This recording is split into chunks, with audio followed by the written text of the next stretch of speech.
स्कूलों में शिक्षा दी जाती है, पढ़ाई जाती है, बताई जाती है कि मनुष्य की मूल 3 आवश्यकताएं हैं,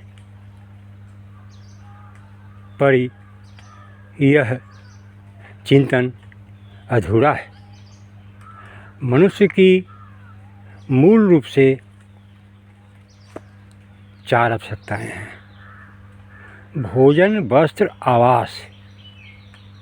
इससे पहले सत्संग की आवश्यकता है। बिना सत्संग के भोजन करने नहीं आएगा, बिना सत्संग के वस्त्र पहनने नहीं आएगा, बिना सत्संग के घर में रहने नहीं आएगा।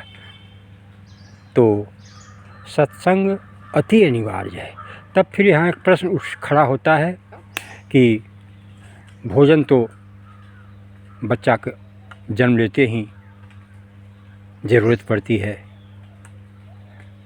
वस्त्र की ज़रूरत पड़ती है, घर की ज़रूरत पड़ती है। तो यह बात तो सही है, लेकिन सत्संग की ज़रूरत माता के गर्भ से ही है। तभी तो बच्चे को भोजन करने आएगा, वस्त्र पहनने आएगा और घर में रहने आएगा। आज इसी का अभाव है, इसलिए हमारे बच्चे उच्छृंखल हो रहे हैं।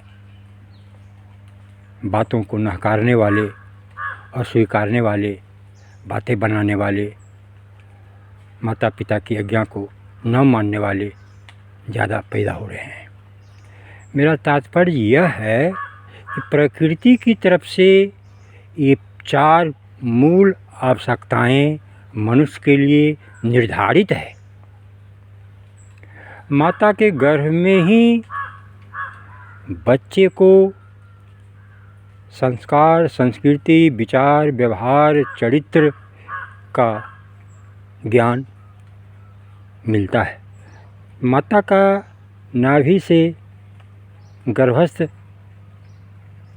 जीव का नाभि जुड़ा हुआ होता है और उसी के माध्यम से बच्चे में भोजन जाता है रस के रूप में।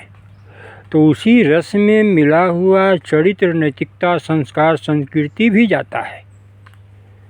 यदि माँ का चिंतन सही है तो बच्चे में सही संस्कार का रस भी जाता है, और यदि माँ का चिंतन गलत है तो गर्भस्थ शिशु में गलत चिंतन जाता है, जो कि जन्म के बाद दुख का कारण बनता है। अतः माँ को सत्य चिंतन करना चाहिए।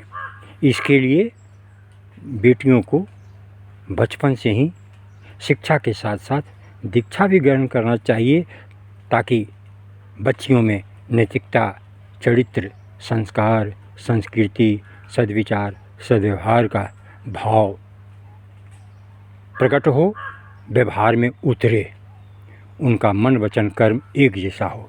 इसके लिए बेटियों को सत्संग की ज़रूरत है, तभी आने वाली पीढ़ी सुंदर बनेगी। आज इसी का समाज में अभाव है। सत्संग जन्म के बाद करते हैं, लेकिन सत्संग का असर नहीं पड़ता है।